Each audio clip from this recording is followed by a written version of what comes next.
Bonjour mes très chers amis, j'espère que vous allez bien aujourd'hui. Je suis ravie de vous présenter une nouvelle vidéo sur l'une des leçons indispensables pour la maîtrise du français. Avant ça, je veux bien sûr remercier tous mes abonnés pour leur partage, leur like. Merci à vous grandement. Alors, la vidéo d'aujourd'hui, 4 types de verbes pronominaux. La définition, les verbes pronominaux sont les verbes qui se conjuguent avec un pronom réfléchi de la même personne que le sujet. Les pronoms réfléchis sont me, te, ce, nous et vous. Les formalités de me, te et ce sont M apostrophe, T apostrophe et S apostrophe. Exemple, je me lave, tu te demandes, il se trompe, nous nous réjouissons, vous vous dites, il se rencontre.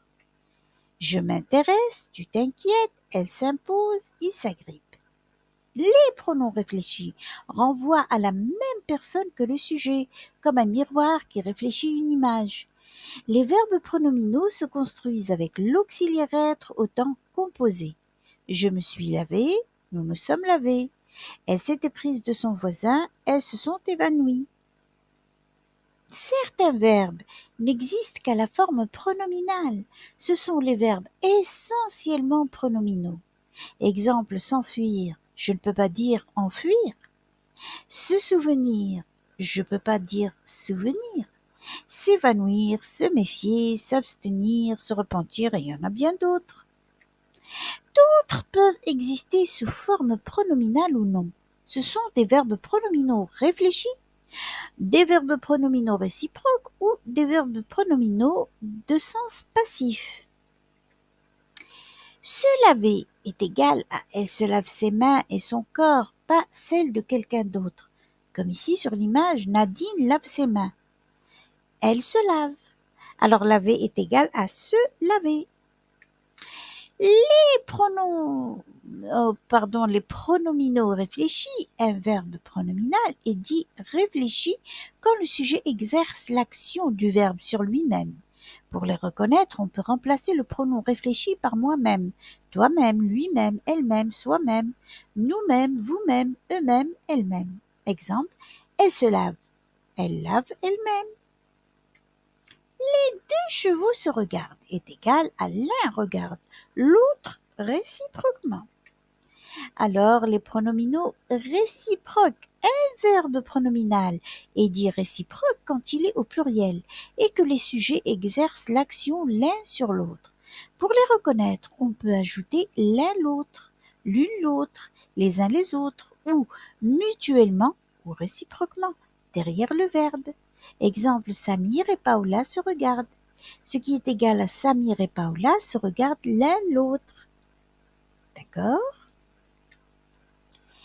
Les gâteaux se sont bien vendus. On a bien vendu les gâteaux. Les pronominaux de sens passif. Un verbe pronominal peut avoir le sens d'un verbe à la voix passive, mais il n'a pas de complément. Pour les reconnaître, on peut remplacer le verbe pronominal par le verbe non pronominal au passif. Exemple, les gâteaux se sont bien vendus, ce qui est égal à les gâteaux ont bien été vendus. Particularité, le sujet réel du verbe est on ou les gens. Exemple, cette année, les jupes se portent longues, ce qui est égal à cette année, on porte les jupes longues. D'accord? Alors, une petite liste de verbes pronominaux: s'absenter, s'abstenir, s'accouder, s'accroupir, s'affairer, s'agenouiller, s'autodétruire, s'autoproclamer, se blottir, se contorsionner, se déhancher, se démener, s'écrier, s'écrouler. Alors le pronom réfléchi qui accompagne ces verbes n'a pas de rôle grammatical. C'est-à-dire que ce n'est pas un sujet. Et les verbes essentiellement pronominaux n'existent qu'à la forme pronominale. S'évanouir, s'absenter, se repentir, se souvenir, s'enfuir, etc. Pour les reconnaître, on peut essayer d'enlever le pronom réfléchi. Exemple, il s'est enfui, il est enfui. Mais ça, on ne peut pas le dire. C'est d'accord? C'est faux, quoi, d'utiliser. Alors maintenant, mes chers amis, la vidéo est terminée. Je vous remercie d'avoir regardé et si vous avez des questions, vous pouvez me les poser sur les commentaires. Merci mes très chers amis. Mais avant, je voudrais m'excuser de ne pas avoir mis cette vidéo mercredi comme je l'avais promis. Et vous m'excuserez, n'est-ce pas? Alors au revoir et à la prochaine.